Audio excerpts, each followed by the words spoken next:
Merci d'être là dans la présence de Dieu. Et ce matin, nous sommes tellement bénis. Nous avons un homme puissant au milieu de nous. Amen. J'espère que vous le connaissez quand même. Amen. C'est l'un de mes fils aussi. C'est moi qui l'a consacré pasteur. Et il a une grande église au niveau de Melun. Amen. Et Dieu continue à le faire avancer. J'aime son sérieux. J'aime sa persévérance, son amour pour le Seigneur. Lui, c'est le pasteur Christian Mayala. Sans plus tarder, je le fais élever et je le fais avancer sous votre acclamation.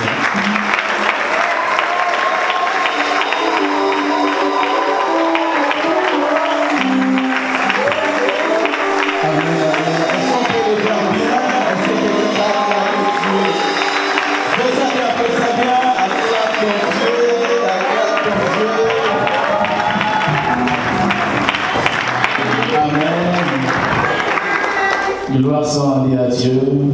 Je vais commencer par la prière. Seigneur, nous te rendons gloire. Père, que ton nom soit élevé en ces lieux. Nous sommes réunis ici ce matin pour toi. Nous sommes réunis ici, Éternel des armées, pour te célébrer. Père, il est écrit dans ta parole, c'est poussé par le Saint-Esprit que les hommes ont parlé de la part de Dieu. Seigneur, que je sois poussé par ton esprit, afin que je ne parle pas de moi, mais je parle de toi. Que le Saint-Esprit de Dieu puisse prendre le contrôle de la salle du début jusqu'à la fin. Seigneur, fais du bien à une personne, fais du bien à une âme qui est venue te chercher, dans les noms puissants victorieux de Jésus, ainsi que je prie. Amen. Amen. Gloire à Dieu, on peut reprendre place. Que Dieu vous bénisse. Et voici, je commencerai par dire merci à mon Père spirituel qui est le pasteur Blanchard. Merci pour la confiance en moi. Je fais partie de la maison. Amen. Je suis un fils, même si vous ne me voyez pas souvent, mais je suis un fils de la maison. Je suis les cultes. Je viens liker des fois, commenter, parce que c'est ma maison. Je bénis aussi Dieu pour la vie de maman. Que Dieu te bénisse, maman. Et je vois que maman est en train de monter. Je suis l'autre fois à la prédication. Je vois que maman est en train de monter. Un grand travail est en train d'être fait ici, dans la maison. Et je bénis aussi Dieu parce que je ne suis pas venu seul. J'ai été accompagné par le frère Moïse, papa Moïse, qui est là. Tu peux s'élever.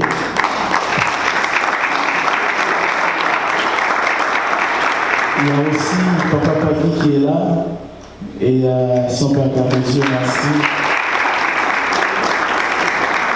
Nous aurons, ça me reste plus beaucoup de temps. Ça me reste combien de temps, papa? Ça me reste 40 minutes. Amen. Dans les 40 minutes, nous allons passer des très bons moments ici. Amen. Nous allons passer des très bons moments. Est-ce que quelqu'un a un problème ici? Est-ce que quelqu'un a besoin de la main de Dieu?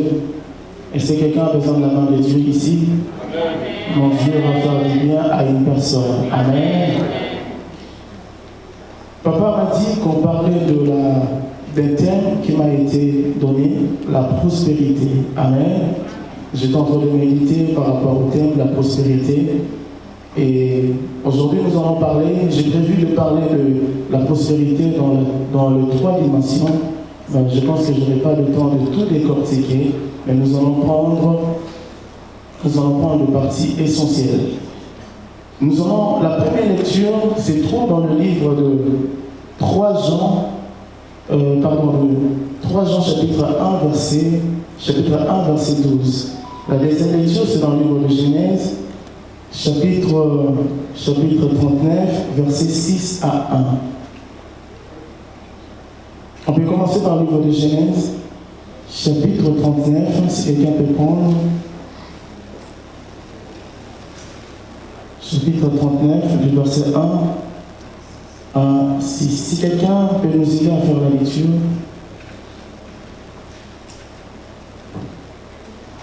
Genèse chapitre 39, verset 1 à 6. On fit descendre Joseph en Égypte, et Potiphar, officier de Pharaon, chef des gardes égyptiens, l'acheta des Ismaélites qu'il y avait fait descendre. L'Éternel fut avec lui et la prospérité l'accompagna. Il habita dans la maison de son maître, l'Égyptien. Son maître vit que l'Éternel était avec lui et que l'Éternel faisait prospérer entre ses mains tout ce qu'il entreprenait. Joseph trouva grâce aux yeux de son maître, qui l'employa à son service, l'établit sur sa maison, il lui confia tout ce qu'il possédait.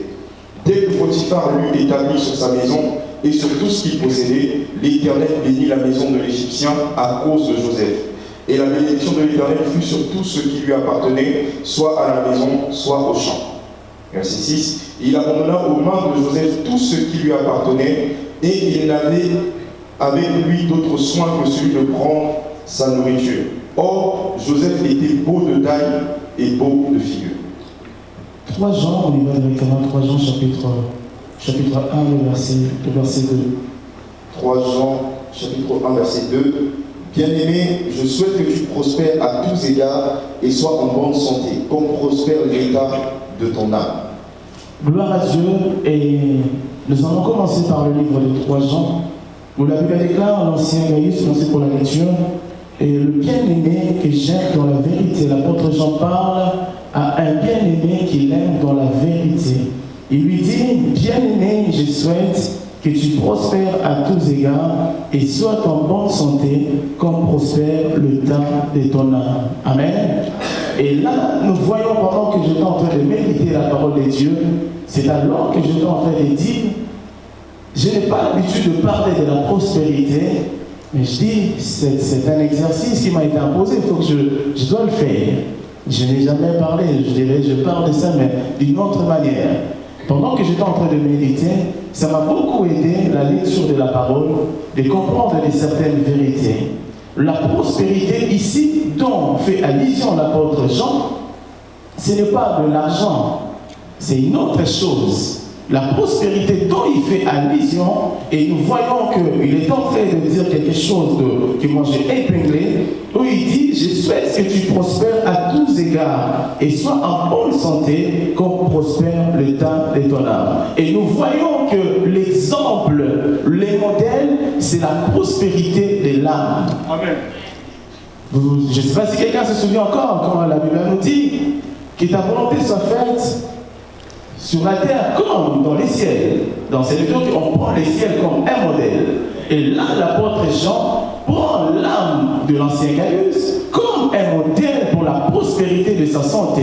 Cela me pousse à dire à quelqu'un que si ton âme n'est pas prospère, ton corps ne pourra pas prospérer. Si ton âme n'est pas prospère, tu ne verras pas les choses se matérialiser dans ta vie. Le plus important, ce n'est pas tout d'abord les corps, mais le plus important, c'est l'âme de la personne. Et voici pourquoi David avait l'habitude de dire, mon âme bénit l'Éternel, mon âme oublie aucun de ses bienfaits. Nulle part David a parlé de son corps, nulle part il a parlé de son esprit, mais David parlait à chaque fois de son âme. Mais l'âme, c'est quelque chose dont on ne voit pas.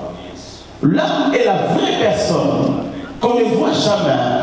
L'âme est la vraie personne qui bénit les corps. Si quelqu'un a une âme qui n'est pas bien, son corps ne pourra pas prospérer. Voici pourquoi la source de plusieurs blocages, c'est l'âme. Que ton âme soit une âme qui célèbre Dieu. Et voici pourquoi la Bible déclare ceci, il souffla dans les narines d'Adam, c'est alors que l'homme devient une âme vivante. Dans le livre de Matthieu, on dit, si quelqu'un tue le corps, il n'a rien fait. Mais il faut avoir peur de celui qui tue l'âme. Donc, que l'âme, c'est le moteur de ton corps. L'âme, c'est ce qui te donne la vie. La prospérité ne commence pas par le physique, mais la prospérité commence à l'intérieur. Et voici pourquoi, dans le livre de Genèse, pour commencer mon message, dans le livre de Genèse, chapitre 39, nous allons voir cela. Il y a quelque chose de complexe que je n'ai pas compris lorsque je méditais, mais nous allons traiter ça ensemble. Et dans le livre de Genèse, chapitre 39, il y a quelque chose qui m'a bouleversé. Je crois que ça va bouleverser aussi d'autres personnes. On fait descendre retrouve Joseph en Égypte.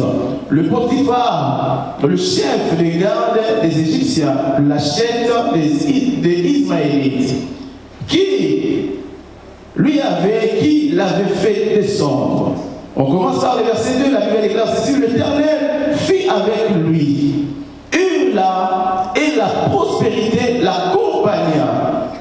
L'Éternel fit avec lui. C'est là où je dis, mais c'est quoi au juste de la prospérité? C'est là où je dis, mais il y a un problème. En gros, il y a un sujet, il faut qu'on traite. On nous dit ici que Joseph a été vendu par ses frères. On a même retiré la vie qu'il a fait. Je ne sais pas dans quel état il est arrivé en Égypte. C'est ça la question qu'on peut se poser. Dans quel état Joseph a débarqué en Égypte? Mais dans cet état compliqué de la vie de Joseph, il y a quelqu'un qui nous dit dans le verset 2 que Dieu était avec lui et la prospérité l'accompagna. Je me pose la question: quelqu'un qui n'a pas de vêtements, quelqu'un qui n'a pas d'habits, quelqu'un qui n'a pas l'apparence, quelqu'un qui n'attire pas les regards, mais on dit que Dieu était avec lui et la prospérité l'accompagna. J'étais en train de dire à quelqu'un: la prospérité ce n'est pas la voiture, la prospérité ce n'est pas les vêtements, la prospérité ce n'est pas l'apparence, mais la prospérité c'est ce que Dieu a mis en toi. Oh mon Dieu, est-ce que j'ai l'église ici? Non, j'aime quand je prêche les sangs, j'aime être là. Et voici pourquoi on me dit ceci: que Dieu l'accompagna, que Dieu était avec lui. Je me pose la question: quelqu'un qui n'a pas de vêtements, quelqu'un qui n'a pas de maison, quelqu'un qui n'a même pas un esclave,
j'habiterai dans la maison de l'Éternel.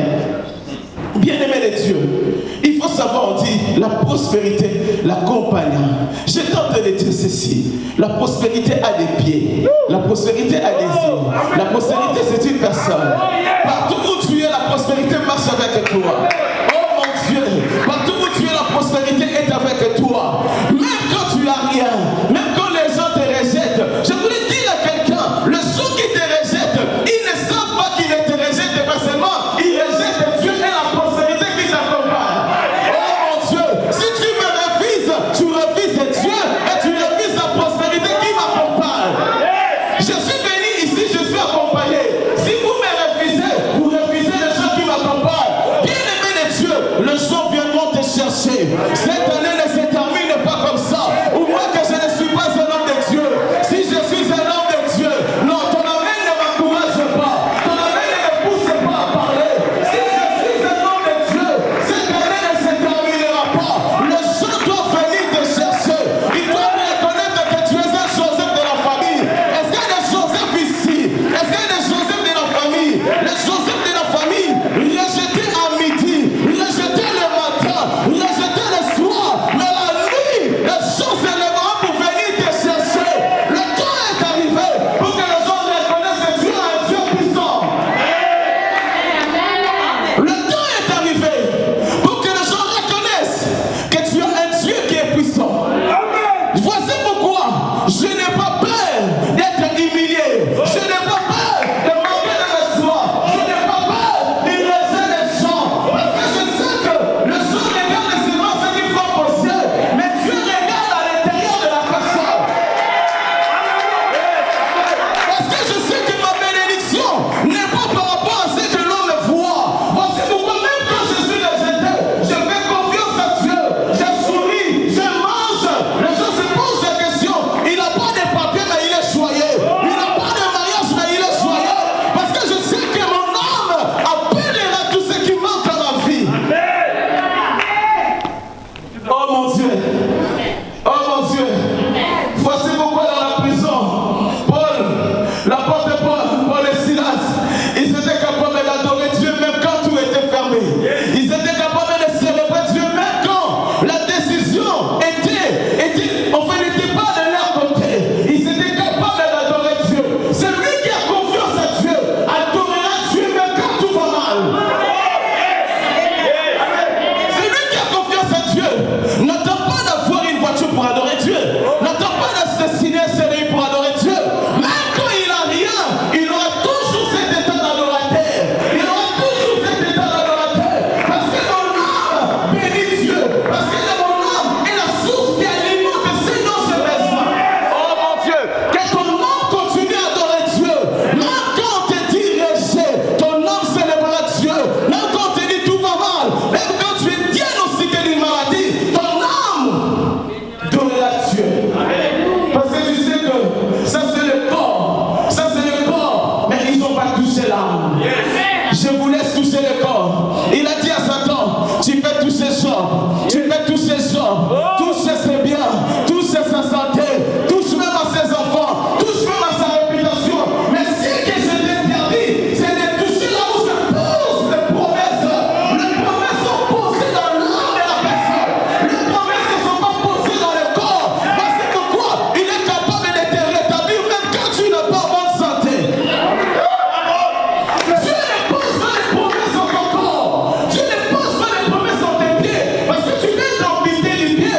Les promesses risquent de partir. Mais Dieu pose les promesses là où le diable ne peut pas toucher. Je voulais dire à quelqu'un, les promesses qui est en toi se réalisera. Les promesses qui est en toi se réalisera. Tu seras prospère. Tu vas monter. Mon Dieu t'amènera loin. Est-ce que je parle à quelqu'un ici?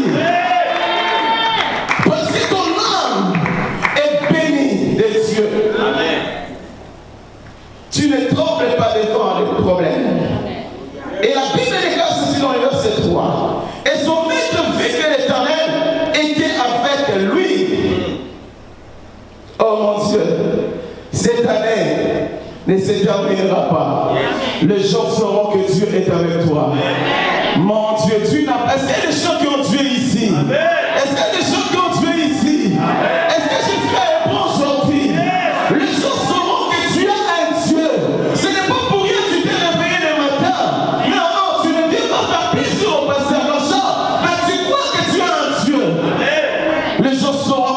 accompli pour de vrai. Les gens sauront que tu cherches Dieu. Les gens le sauront. Mon Dieu, mon roi. La Bible déclare ceci. Il n'a pas parlé, mais son maître a vu. Il n'a pas parlé, mais ils ont constaté seulement. Qui n'a pas parlé? J'aime pas les gens qui me disent j'ai un ministère. J'aime pas les gens qui me disent Dieu m'a appelé. Mais c'est que moi j'aime. Montre-moi les œuvres que tu fais. Montre-moi le travail que tu fais. Ne parle pas, laissez-nous constater. Ne parle pas, laissez-nous remarquer. Non, ne parle pas beaucoup. Mais laissez-nous constater des choses. Il ne parlait pas. Un esclave, il a été acheté à Kolobanini. Mais les gens constataient que Dieu est avec lui. Le temps de constat est arrivé. Les gens constateront que tu as un Dieu avec toi. Oh mon Dieu, dans ta famille, là où tu as été humilié, les gens vont regretter. Ils diront que cette femme, elle avait un Dieu avec elle. Elle avait un Dieu dans sa vie. Le temps que les gens constatent est arrivé. Alléluia. Quand tu n'es pas quelque part, les gens constateront vite. Parce que tu es un travailleur. Parce que tu es celui qui produit. Mais il y a des gens, même quand il n'est pas là, vous ne sentez pas le vide parce qu'il ne sert à rien. Parce qu'il ne sert à rien. Mais la Bible déclare ceci. Son maître l'a acheté. Il n'était pas le premier esclave. Il n'était pas le deuxième esclave. Mais quand tu l'as arrivé à cet endroit-là, les gens remarquaient que lui était différent des autres. La prospérité fera une différence entre ceux qui servent Dieu et ceux qui ne le. Oh, est-ce que je parle à quelqu'un ici? C'est comme je l'ai dit. Et que la prospérité fera la différence entre toi et ta famille. Fera la différence entre toi et tes frères et sœurs. La prospérité fait toujours la différence. C'est lui qui a Dieu. Ce n'est pas quelqu'un qui est ordinaire. Les gens qui ont Dieu. Voici pourquoi j'encourage. Même quand tu n'as rien, moi je crois aux promesses de Dieu. Moi je crois que Dieu, lorsqu'il parle, Dieu finit toujours par accomplir sa parole dans la vie d'une personne. La Bible déclare ceci. C'est comme la pluie qui a une seule mission, qui quitte le ciel pour atteindre le sol. Si la pluie n'a pas atteint le sol, la pluie n'a pas accompli sa mission. C'est de même avec la parole de Dieu. Si Dieu avait dit quelque chose pour toi, la parole finira par atteindre l'objectif. La parole, oh mon Dieu, la parole de Dieu finira par toucher ta vie. La parole de Dieu est la pluie que Dieu a déclenchée dans le ciel. Je n'ai jamais vu une pluie qui s'arrête comme ça. Est-ce que quelqu'un ici qui a vu déjà une pluie qui s'arrête ici en plein milieu? La pluie ne s'est jamais arrêtée. Si la pluie ne s'est jamais arrêtée, la promesse de Dieu touchera ta vie aujourd'hui. Mon Dieu, tu n'es pas là. La promesse de Dieu touchera ta vie. La promesse de Dieu est quelque chose. La bénédiction de Dieu va atteindre le sol qui est la personne. La bénédiction de Dieu va atteindre ta vie. Parce que si la bénédiction n'a pas atteint ta vie, mon Dieu a échoué. Ok, Dieu n'échoue jamais. Voici pourquoi, sois confiant, même quand tout va mal. Est-ce que je parle à quelqu'un? Oui, l'Éternel faisait prospérer entre ses mains ceux qui l'entreprenaient. Voici pourquoi David dit, il est celui qui exerce mes combats, mais même au combat, il est celui qui exerce mes mains. David reconnaît que les victoires, ce n'était pas lui, mais c'était Dieu qui exerçait ses mains. Le temps est arrivé et que mon Dieu commence à exercer tes mains. Aujourd'hui, je suis prophétique. Je suis venu ici pour prophétiser, pour changer la vie d'une personne. Voici pourquoi Dieu dit ceci, David dit, je reconnais que toutes les victoires que j'ai, ce ne sont pas mes mains. Même quand j'ai fait tomber Goliath, ce n'était pas moi. C'était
pour essayer un peu de descendre un tout petit peu. Et je suis parti quelque part, dans un matin là.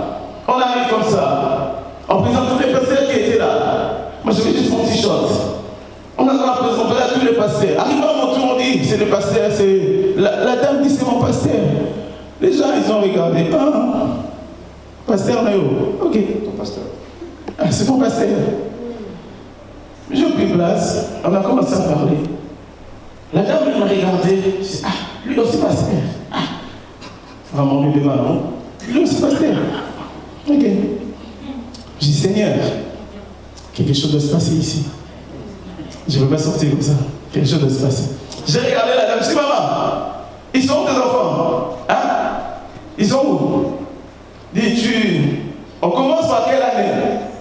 Dis non, mais je ne sais pas papa. Je dis, dis-moi, je commence par les filles ou les garçons? Je ne sais pas de quoi tu parles. Je dis en Angola, on commence par les filles et les garçons. Je dis, telle année, telle année, telle année. Hein? Hey, mais papa, l'église est où? L'église est où l'église? Je dis, ah maman, vous attendez seulement ça. Voici pourquoi, lorsque Samuel est arrivé dans la maison d'Isaïe, il s'est trompé, il a vu une autre personne. Il s'est dit que ce n'était pas David. Par rapport à la beauté, par rapport à l'apparence. Mais je voulais dire à quelqu'un qui est construit à ta vie, qui ne fait plus attention à sa vie, le temps n'est pas passé. Le temps de Dieu ne passe pas. Au moins que tu sois mort, si tu n'es pas mort, le promesse qui est dans ton âme va se réaliser. Et je prie Dieu ce matin que là, le promesse qui est dans l'âme commence à se matérialiser. Que le promesse qui est dans l'âme touche maintenant ton corps et que les gens le voient. Il y a des gens qui ont des promesses dans leur âme, mais ils ont du mal à se faire matérialiser. Les promesses ont du mal à sortir. Mais les promesses de Dieu, quand est-ce qu'elles sortent? Quand ton âme est purifiée. Yes. Quand ton âme reçoit la parole de Dieu. Yes. Quand ton âme est arrosée. Yes. Voici pourquoi dans le livre des 3 de Lamentation chapitre 3, dans le verset 19, il dit ceci, Jérémie dit ceci, quand je pense au poison, à la sèche, à tout ce qui m'arrive, mon âme est abattue au-dedans de moi. Il dit, voici maintenant ce que je vais repasser. Je suis en train de dire à quelqu'un, sors de cet endroit avec une nouvelle mentalité. Eh mon Dieu, il y a des gens qui dorment ici dans la salle. Je suis en train de dire à quelqu'un, sors avec une nouvelle mentalité. Sors avec un autre état d'esprit. Sors avec un autre état d'esprit. Qu'est-ce que le médecin avait dit? Le médecin avait dit telle chose. Mais quand tu sors ici, tu dis, c'est faux ce qu'ils avaient dit. Il est temps de défier les choses. Il est temps de défier les choses. Que ton âme n'accepte pas des paroles négatives. Que ton âme refoule des paroles négatives. Que ton âme refoule des paroles négatives. Que ton âme ne soit pas le siège de la négativité, mais le siège de la positivité. Papa Moïse, lève-toi s'il te plaît. Il est en train de passer l'examen poids lourd, c'est mon fils. Il est en train de passer l'examen poids lourd. Il me dit on a prié, on a prié, on a prié. Il m'appelle, il me dit papa, regarde le courrier que j'ai reçu et que je n'ai pas, ils m'ont permis. Je lui ai dit ce courrier là ce n'est pas pour toi. Il dit papa pourquoi? Je dis moi, mon âme n'accepte pas de négativité. Il dit ce courrier là c'est pas pour toi. Demain matin tu les appelles, tu leur dis qu'ils se sont trompés. Demain matin il n'a même pas appelé. On lui a appelé directement pour dire monsieur Lukombo, ne tiens pas compte de ce courrier, ce n'était pas pour toi, c'était pour une autre personne. Voici pourquoi. Aujourd'hui, il a son permis pas lourd.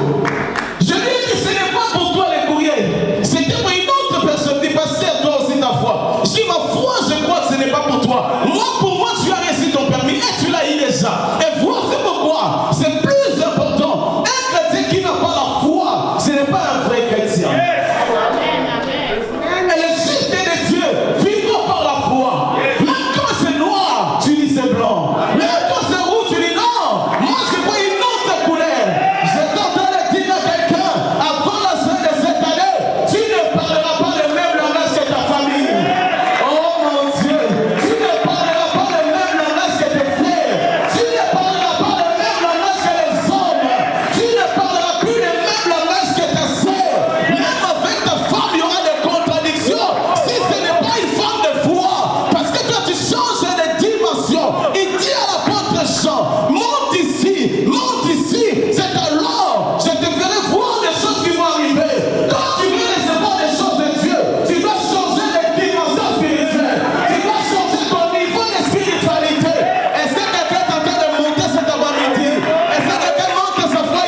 que Dieu fait. J'arrive, je vois une sœur mourante. La sœur, elle me dit, pasteur, je suis arrivé c'est avec une maladie, mais regarde, j'en ai 6. Son état est en train de vomir, vert, cracher vert. Je regardais son état, elle a vieilli dans 3 jours seulement. Je lui ai dit, regarde, tu vois tes examens, il y en a 6. J'efface les 5. J'ai dit, ça, j'efface, ça, j'efface, ça, j'efface, ça, j'efface. Il dit, tiens, je te laisse avec une maladie.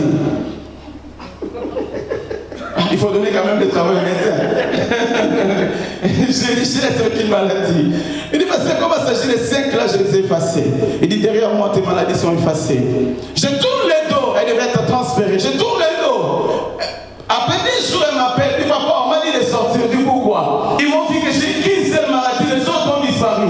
Elle dit, parce que nous avons un Dieu puissant. Nous avons un Dieu puissant. Si tes paroles n'ont pas une puissance, tu n'as pas encore atteint la maturité spirituelle.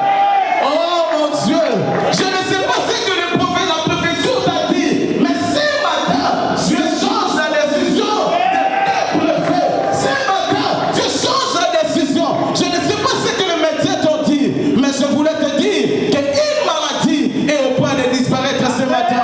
Une maladie, mon Dieu, mon roi. Est-ce que j'ai des gens ici? Est-ce que je suis dans l'église ici? Est-ce que je dis la quelqu'un? Un problème est en train de prendre la solution aujourd'hui. Oh mon Dieu, quelqu'un est en train de prendre la solution aujourd'hui. Ce n'est pas pour rien, l'apôtre Paul dit, mes prédications n'étaient pas des discours, mais c'était une démonstration de la puissance de Dieu. Oh mon Dieu, je ne vous ai pas amené les Français ici, mais je vous ai amené la puissance de Dieu. Je ne vous ai pas amené la langue ici, mais je vous ai amené la puissance de Dieu. J'aime la puissance. Le royaume de Dieu n'est pas consistant en parole. On a beaucoup parlé, maintenant nous voulons démontrer. On a beaucoup parlé, maintenant nous voulons démontrer. On a beaucoup parlé, maintenant nous voulons le changement. Je ne vous ai pas ramené les dictionnaires à rousse, parce que vous n'avez pas besoin. Mais je vous ai ramené la parole de Dieu. La puissance qui se cache derrière la parole. Dieu est capable. Dieu est capable. Nous allons nous lever, nous allons prier. Dieu est capable. Dieu est capable.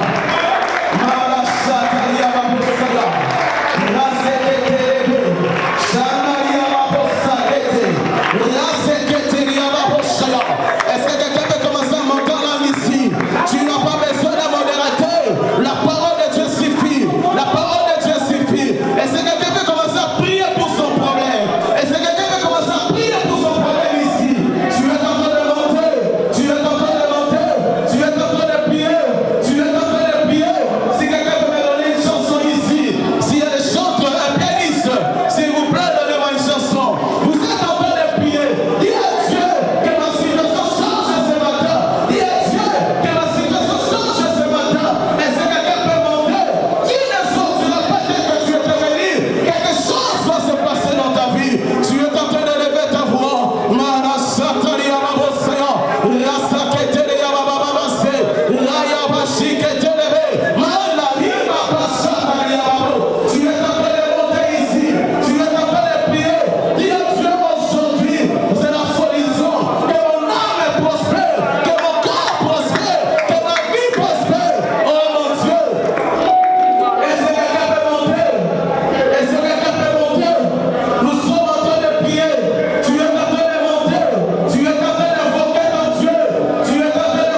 Seigneur, je recommande ce moment de retour entre tes sentiments. La Bible me dit, c'est toi qui garde le départ ainsi que l'arrivée. La Bible rajoute en disant ceci, personne n'est venu au-devant de toi, il est rentré tel que il était venu. Seigneur, je crois qu'une personne ne sortira pas tel que le venu étant Dieu. Que quelque chose de fort puisse se passer dans la vie d'une personne. Il est écrit dans ta parole, vous m'invoquerez et vous partirez, et moi, l'Éternel Dieu, je vous exaucerai. Seigneur, je prie ce matin qu'une personne soit exaucée. La parole de Dieu déclare ceci, une fois qu'Élie a libéré la parole dans la vie d'Anne, la Bible déclare son visage son visage n'était plus pareil. Je déclare et je décrète ce matin que le visage d'une personne en sortant de ce lieu change. Que la vie d'une personne en sortant de ce lieu change. Il est écrit dans ta parole, tous les gens qui regardent, qui fixent les regards vers toi, leur visage ne se couvre pas de honte, Père. Que la honte ne soit pas le partage de ton peuple. Que la maladie ne soit pas le partage de ton peuple.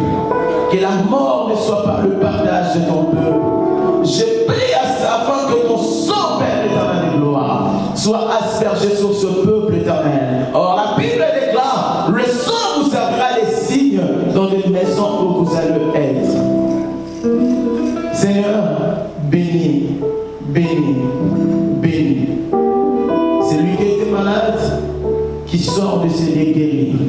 C'est lui qui avait des problèmes, qui sort de ce lieux avec des solutions. C'est lui qui ne savait pas quoi faire en sortant d'ici, qui voit un chemin.